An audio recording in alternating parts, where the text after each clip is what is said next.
this next part of the show. We're looking to have everybody out there. I'm going to bring on my next guest. Oh, we're on that little TV right there? No, you're on this. You're on both. Oh, okay. Here we go. What's this in YouTube? Oh, That video's on, correct? yes. Yep. Here we go. Welcome back, everyone. Listen up. This is going to be really important for everyone. And what I love about my show the most is that it is information for everybody out there. And with what's going on right now, a lot of people are going to want to hear this segment. I have with me Dr. Sean Southland, and he is the president and CEO of NeuroHealth Solutions. You specialize in acquired brain injury and chronic disease, the process of that. And today you want to talk a little bit about the COVID-19 virus and what's going on and how you can help. Welcome to the show. Thank you for having me. So talk to us a little bit about yourself real quickly and what you do and how you can help. Well, at NeuroHealth Solutions, we have functional medicine, integrative psychology, and we specialize in the chronic disease process for intracranial injuries. And in doing that, we have some forward-thinking ways that provide solutions for people going through that cycle, and we've been very lucky to have a really good success. And basically why we're here now is to talk about the chronic disease processes and how they affect the body, but how they're relative to COVID-19. Well, how are they relative to COVID-19?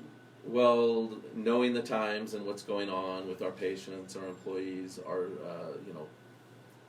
the whole society, right, our economy, and everyone's health, we've, about 5 weeks ago, we came up with a theoretical working model for a COVID-19 intervention. And we've finally put that together, and we have a proposal and an initiative, and we're trying to share that with the people and let them know that there is a way to help go back to work safely. And there's some things that we can implement to make that happen, not only on a local level, but a state level and even globally. So let's talk about that. I mean, what's that going to look like once the, before sure. the show we talked a little bit about this. We're live on Facebook, so everybody out there, like us and follow us. We're going to be sharing the show in just a little bit here. But this information that you hear, it's great. Everyone's going to want to hear this, especially with what's going on right now. Every single person out there is affected. Absolutely. Well, again, we're really focused on the brain. And so COVID-19 has a lot of, deleterious effects.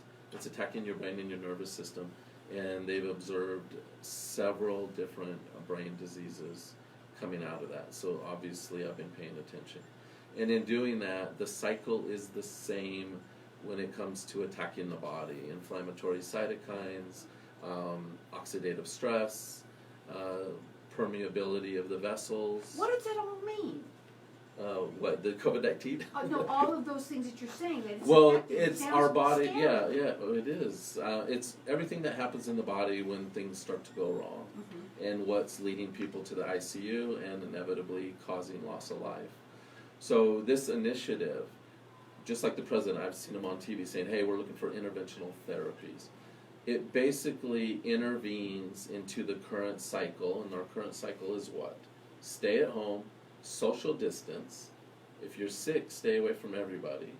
And until you are literally, you can't breathe, or you need an emergency response, somebody will come and take you to the ICU if you can't get there on your own, if you clear it, beforehand. Right. So we're solutions oriented. We have 10 people that have been working on this for 5 weeks, several health professionals, business people, trying to figure out what can we do to change the world, right? Because we're in the business of trying to bring new solutions.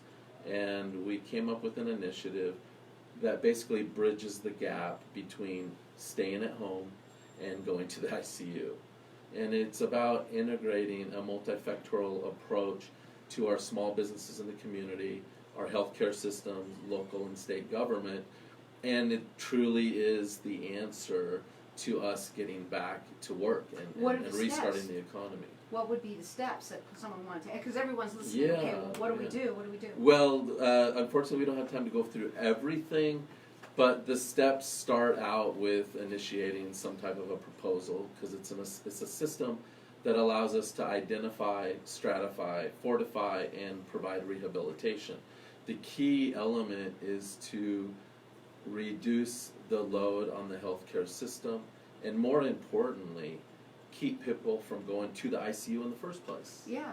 And so this it's a complete comprehensive approach from the moment somebody picks up the phone, whether they get on the website or they make a phone call, where we can start that process.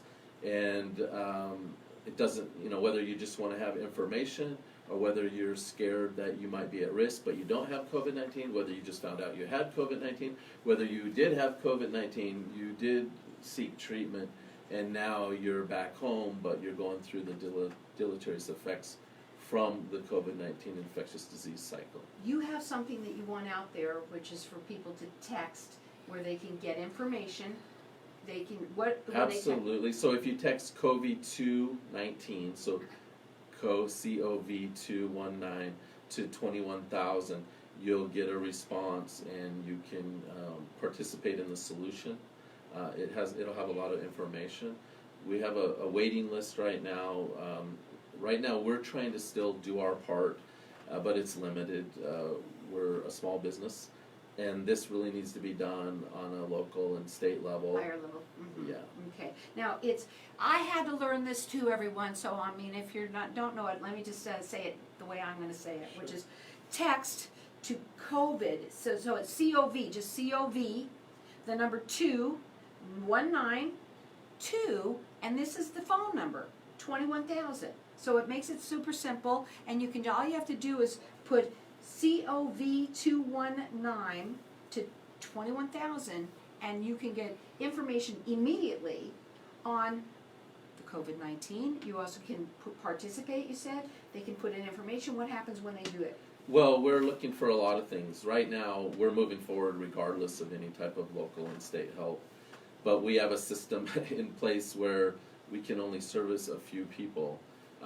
We put a proposal together for the governor that basically effectively services 100,000 people, and it literally saves the government money, but it will address all people's concerns and actually bridge that gap that we were talking about before. And we're hoping to hear back soon. Otherwise, we'll just continue to move forward and help the few that we can. Absolutely, that's awesome. Thank you, doctor. So it's COV219. You just text that, COV219, then 21,000. So it's really easy to do, and that's the phone number, 21,000. So you text COV219 to 21,000. I want to ask a couple of other questions here. Okay, do we continue to self-isolate? Well, not if we want to get our economy going. Absolutely not. So what we need to do is protect those that are at risk and support those that are on the front line, healthcare professionals, police officers, firefighters, everybody that we need to keep our government going. But also we need to instill some common sense. I think most people have that, and we have a system in place now that's kind of set up for people that don't want to comply. But I think 60 to 80%, maybe more of society, they want to comply. They want to get back to work. Absolutely. I find people, we're just talking off the cuff here right now, if it's okay with you, but even here at the station, people want to be here. They're people in business. Absolutely. And I want to get that word out about what they do, no matter how they have to. Some people have called in, more people have come in than not.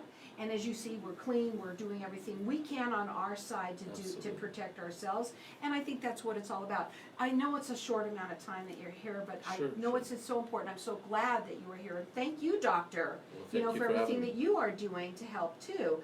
But I also wanted to get out there too, when you say that we shouldn't do this, that we should not. You also said before that we should not, that we should be coming back to work, that we should be coming back, but being obviously mindful about what we're doing. But you said before you came on the show today to me that this isn't going away. No. Not at all. So I want to talk a little bit about that, because what happens when? Absolutely. Let's talk about that. Well, that's why we developed what we developed.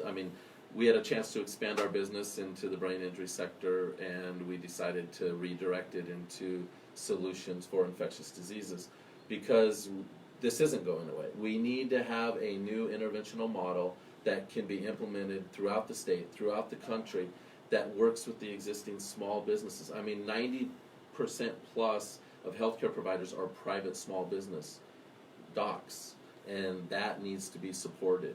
And they're there, they're ready. We just need government support, and we need funding. Listen up, everyone. Maybe it's you. Maybe you know somebody that can help them get this going, because I'm thankful that you're saying some of the things that you are. Absolutely. You could go and text it to COV219 to 21,000. Did you like it?